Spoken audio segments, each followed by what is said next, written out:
battle-scarred Navy SEAL, refusing medical care for reasons no one understands, becomes the center of rising tension in a civilian ER. Staff grow frustrated. Security gets involved and humiliation hangs in the air, until a quiet rookie nurse steps forward. With a single phrase known only to his elite unit, she unlocks the truth behind his refusal and changes the fate of everyone in the room. Before we begin, where are you watching from today? And if stories of courage and silent heroes speak to you, please subscribe so you never miss the next journey. The first thing that shattered the quiet of the emergency room was the whispered accusation. Sharp enough to slice through the sterile air. "He's refusing treatment. Probably drunk," someone muttered from behind a nurse's station, unaware that the man they judged could hear every syllable. The second thing was the sight of the man himself, broad-shouldered, slumped slightly, a wad of blood-soaked cloth pressed against his side. A deep crimson bloom was spreading beneath the fabric of his dark shirt. He sat rigid, jaw tight, eyes steady in a way that suggested he had long ago learned to look at pain without acknowledging it. No one in the ER that night recognized the insignia tattooed faintly beneath the edge of his sleeve. No one knew that the silence surrounding him was not stubbornness, but discipline, or that the wound he held closed with practiced fingers had been earned in a place no map named openly. They saw only a man refusing care. They didn't see a Navy SEAL trying to keep the biggest secret of his life from collapsing into the fluorescent lights of a civilian hospital. But the story really began 30 seconds earlier, with a paramedic pushing the emergency room doors open and announcing, "Gunshot wound to the flank. Stable for now, but he's not talking." The man walked in under his own power. He refused the wheelchair. He refused the gurney. He refused everything except a quiet corner where he could sit with his back against the wall, eyes scanning exits, watching everyone who watched him. The triage nurse approached him twice. Both times he shook his head. "I said no," he murmured, "not hostile, not aggressive, but absolute." It was the kind of refusal that came from a deeper place, as though accepting help would betray something sacred. At first, the staff assumed fear or trauma. Then impatience crept in, and beneath it a whisper of annoyance, because the wound was worsening and protocol demanded cooperation. He gave none. The ER was crowded, people stared, a few judged, and as the tension grew, a man who had lived through deserts and oceans and firestorms sat alone, bleeding silently, determined to protect something invisible.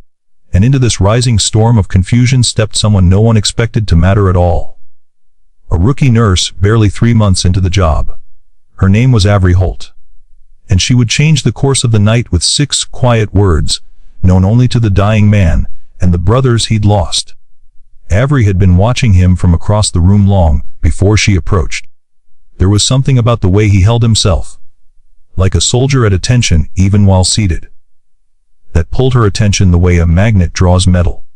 She noticed details the others missed: the disciplined way he breathed through pain, the subtle shift of his eyes scanning corners, the controlled tension in his hands.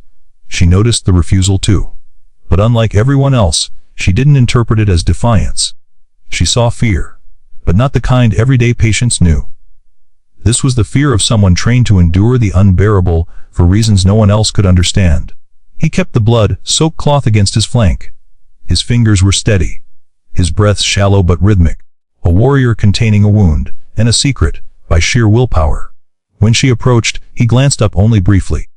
"You're losing too much blood," she said gently. "Let us help." "No," he replied. "Not here." "Then tell me where." Silence. It wasn't the silence of stubbornness, it was the silence of a man carrying an unspoken burden. Avery noticed how his eyes flickered. Not toward her but toward the ER doors behind her, as though waiting for someone who had not arrived. The staff had labeled his refusal nonsensical. Avery sensed it was purposeful, so she didn't walk away. She simply lowered herself to his level, kneeling on the tile, ignoring the discomfort, ignoring the stares, and pressed no further questions. Just presence. Her calm unnerved him. "Why are you still here?" he asked, voice low. "Because you're alone," she answered softly. "And you shouldn't be." Something sharp flashed behind his eyes.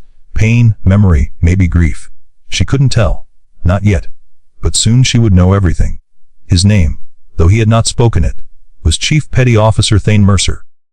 He had served in places where daylight rarely reached, and where silence was a currency more valuable than breath. His unit had been one of those teams who operated without names, logos, or public recognition. Only coordinates and classified mission codes.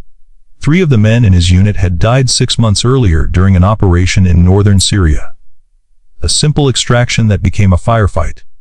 A routine retrieval that became a death sentence. Thane had survived. But he had done so while holding the dog tag of his closest friend in his hand. Watching the helicopter lift off with bodies he swore he should have been able to protect.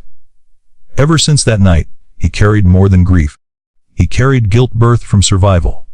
He returned to American soil with an injury that the Navy cleared him for. But his soul never truly healed. Every loud noise tasted of gunpowder. Every quiet moment carried the phantom echo of radio static. He was home, yet never truly here. Tonight's wound was not from foreign soil. It came from a rooftop in his own city, where he had intervened in a violent situation involving a stranger and a gun. He saved the stranger. He took the bullet. But he had refused to call for help. Because the last time he let others try to save him, 3 men died. He wouldn't risk anyone else again. Not tonight. Not ever. But Avery didn't know that. Not yet. The charge nurse approached Avery, irritation evident in her stride. Avery, he's becoming a liability. If he won't consent, we need security to handle this. He's not dangerous, Avery insisted. He's unstable. He walked in with a gunshot wound and refuses treatment. We can't waste time on non-compliant patients. Avery felt a heat rise in her chest, frustration at how quickly judgment replaced empathy. Meanwhile, Thane sat rigid, listening to every word though pretending not to. 2 security officers approached. One stood too close. Sir, if you continue refusing care, we'll have to escort you out. Thane's jaw tightened. He didn't move, didn't speak. But his hand subtly shifted, away from the wound, toward the pocket where he kept something wrapped in black cloth. Avery saw it. A glimpse of metal glinted beneath his fingers. Don't, she whispered, not in fear of him, but fear of what the guards might do if they misinterpreted. He wasn't reaching for a weapon. She was almost sure, but security wouldn't hesitate. Tension rippled across the ER. Whispers spread. Get him out. He's wasting time. There are real patients here. Thane absorbed every word, each one carving deeper into the quiet dignity he fought to maintain. His silence became the focal point of the room, as though the quieter he remained, the louder everyone else became. Escalation. The wounded SEAL's silent resistance. The younger security officer stepped forward. Sir, stand up. We're escorting you out. Thane didn't move. Avery placed a gentle hand on the officer's arm. Just give me 1 more minute with him. We've given him plenty. Thane shifted his weight, eyes narrowing just slightly. Readiness. Calculated restraint. Not aggression, control. He was a man who had trained to neutralize threats quietly, efficiently, without noise, and he could have done so here, but he didn't. His control was another form of pain. Avery knew the moment was seconds from breaking. Security ready to act, staff annoyed, patients staring. She had 1 chance left. 1 memory surfaced from her medical training, a lecture she barely remembered. A reference made by a former military nurse who taught trauma care. She had mentioned that certain special operations units used private identifiers. Phrases that only their own would understand. Avery didn't know if this man belonged to such a unit. But something about the tattoo half, hidden beneath his sleeve, something about the silent way he held himself. Her instincts whispered, he does. She took a quiet breath, leaned closer, and whispered a phrase she didn't even know the meaning of. Just remembered the cadence of. Tell me why the ocean sleeps after midnight, Chief. Thane froze. The room vanished from his attention. Every muscle in his body stilled, and his eyes snapped to hers with a sharpness that electrified the air. No one else understood what she had said. But he did. It was a phrase from his unit's internal protocol. The kind used only between members when confirming identity during classified operations. A phrase meant to unlock trust where trust was otherwise impossible. No one outside the unit should know it. No one. Thane's voice emerged hoarse, reverent, disbelieving. Because ghosts stand watch until dawn. Avery exhaled, relief washing through her. She had guessed. And astonishingly, she had guessed right. The security guards hesitated, sensing the shift. The staff stared, confused by the exchange they could neither interpret nor interrupt. But Thane understood the meaning. She was signaling safety. She was signaling brotherhood. She was signaling home. And for the first time since he walked in, the hardness in his gaze softened. "You're one of us?" he asked quietly.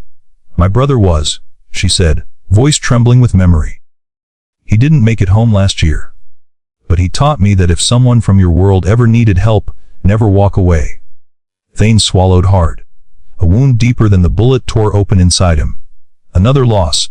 Another brother gone. "I'm sorry," he whispered. "So am I," she replied, and then she offered her hand, palm open, steady. "Let me help you. Let me honor him by helping you." His silence cracked. "Okay," he murmured. "You can help." The entire ER seemed to shift, tension dissolving into a stunned quiet. Once Thane agreed, a world invisible to the staff descended quietly upon the hospital. Two men in plain clothing entered the ER 20 minutes later, moving with the bearing of those accustomed to operational authority. They found Avery first. One nodded toward Thane. "You got him to trust you?" "Yes." The man's expression softened, almost respectful. "Thank you. We've been tracking him since the incident. We needed him safe." Only then did the staff realize who sat in their waiting room. A highly decorated Navy SEAL with classified status, a man whose medical information couldn't simply be processed like any civilians. The charge nurse's tone shifted instantly. "We had no idea." Avery resisted the urge to say, "You didn't try to know." Thane received care swiftly, efficiently, privately. The plainclothes operatives oversaw everything, ensuring his records remained sealed, his information protected. But what surprised everyone most wasn't the reveal of his identity. It was the reveal of his community. As Avery stepped out of the treatment bay, she saw more men gathering silently in the hallway. No uniforms, no insignias. But their presence spoke louder than any badge. They stood shoulder to shoulder, heads bowed briefly in respect as Thane was wheeled past them toward him, edging. No words exchanged, just silent honor. One of the men whispered as Thane passed, "Even wounded, he stands taller than most of us." Another added, "The quiet ones carry the heaviest wars." These were the kinds of lines that stayed with Avery long after they were spoken. Before the results came back, Thane turned to Avery. "For months, I thought I didn't deserve to be saved." She shook her head. "No one earns survival. It's a gift you're allowed to accept." He held her gaze, his voice low, firm. "The strongest warriors aren't the ones who fight alone. They're the ones who know when to let someone stand beside them." Later, when he was stabilized, he added another line. A whisper meant only for her, but everyone near enough felt it settle into their bones. Honor isn't measured by silence. It's measured by who we choose to break that silence for. As Thane was discharged, bandaged, exhausted but alive, every member of the silent gathering stood in a single line down the hallway. Civilians paused, watching this quiet corridor of respect unfold. A few placed hands over hearts. Others bowed their heads. Thane walked between his brothers, steady despite the bandages, acknowledging each with a brief nod. When he reached Avery, he stopped. His brothers stepped back, giving them space. "You saved my life," he said. "You saved others," she replied. "Tonight was your turn." He reached into the pocket of his jacket, pulling out something wrapped in black cloth. The object he had nearly reached for earlier when security approached. A dog tag. He placed it gently in her hand. "This belonged to the friend I lost," he said quietly. "It's the last thing I carried from that night. I think he'd want you to have it, to thank you for standing watch when the rest of the world turned away." Her eyes filled. "I can't take this." "You already did," he murmured. "The moment you knelt beside me." The symbolic weight of that simple chain felt heavier than steel. It felt like trust. And for the first time in many months, Thane Mercer walked out of a room without feeling like a ghost trailing behind him. He walked out feeling seen. Stories like Thane's remind us that invisible battles often lie beneath the surface of ordinary moments. That the people who speak the least sometimes carry the most. And that compassion, real compassion, can change the course of someone's life in a single breath. If this story moved you, tell me. Where in the world are you watching from tonight? And what part of Thane's journey spoke to you most deeply? If you want more stories that honor courage, quiet strength, and the unseen sacrifices of everyday heroes, make sure to subscribe and stay with us for the next chapter. Because there are many more silent warriors out there, and their stories deserve to be told.